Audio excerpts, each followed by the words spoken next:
ഇന്ന് പൊളിച്ചടിക്ക് വിടും നമ്മൾ. കാരണം എന്തൊരു കാര്യത്തിനെയും പഠിക്കുന്നതിന് മുന്നേ ഇങ്ങനെയാണ് അതിൻ്റെ റേഷ്യോ.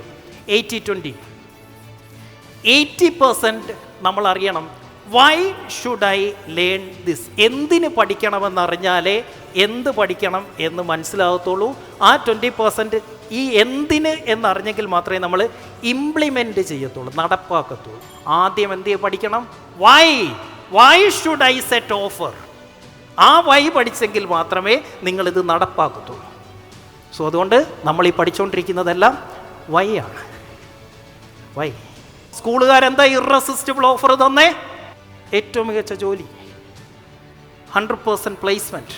ഇപ്പോൾ ഇതൊന്നും കോളേജുകാർ ഇതൊന്നും പറയത്തില്ല, 100% പ്ലേസ്മെൻറ്റ്. കാരണം ഇവൻ ബിടെക്കിന് കയറിയിട്ട് ഇറങ്ങുമ്പോൾ ഇവിടെ പഠിപ്പിക്കുന്ന ഒന്നും ഒരു വിലയും ഉണ്ടാകത്തില്ല. 2023 ഒരു പയ്യൻ ബിടെക്കിന് ജോയിൻ ചെയ്യുക, അവൻ 2030 ഇറങ്ങി വരാൻ. എന്ത് റെലവൻസ് ഉണ്ടാവും അന്ന് ഈ ലോകത്ത് അവൻ പഠിച്ചതുമായി ബന്ധപ്പെട്ട്? എന്താണ് വിദ്യാഭ്യാസം എന്ന് ഒന്ന് മനസ്സിലാക്കിക്കോണം. നമ്മുടെ സമൂഹത്തെ 3 കാറ്റഗറൈസ് ചെയ്യാം. 89% ഇവർ ജീവിക്കുന്നത് എങ്ങനെയാണെന്നറിയോ? ഇവരുടെ സമയം കൊടുക്കുമ്പോഴാണ് ഇവർക്ക് കാശ് കിട്ടുന്നത്. They trade their time for money. 89%. 3 രീതി കാശുണ്ടാക്കാം. You can trade your time for money, skill for money and money for money. എന്താ extra profit? You trade your money for making money. എന്താണ് സ്കൂൾ സിസ്റ്റം? ഈ 1% ആളുകൾക്ക് അവർക്കൊരു strategy ഉണ്ട്. എന്താണെന്നറിയോ? They want to keep them poor. എന്നും ഇവനെ ദരിദ്രനായിട്ട് ഇരുത്തണം. അതിനെന്തുണ്ടാക്കി?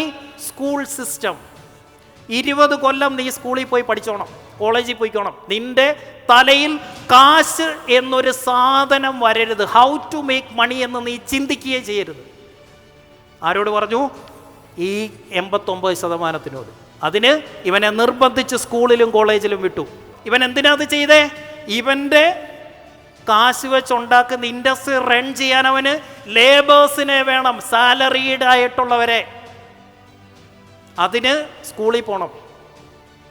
അതുകൊണ്ടാണവേ ഒരു സ്കൂളിലും കോളേജിലും എങ്ങനെ കാശുണ്ടാക്കണമെന്നോ, എങ്ങനെ അത് മൾട്ടിപ്ലൈ ചെയ്യണമെന്നോ, എങ്ങനെ അത് ഗ്രോ ചെയ്യണമെന്നോ നമ്മുടെ മക്കളെ പഠിപ്പിക്കത്തില്ല. Why? They want you to be poor.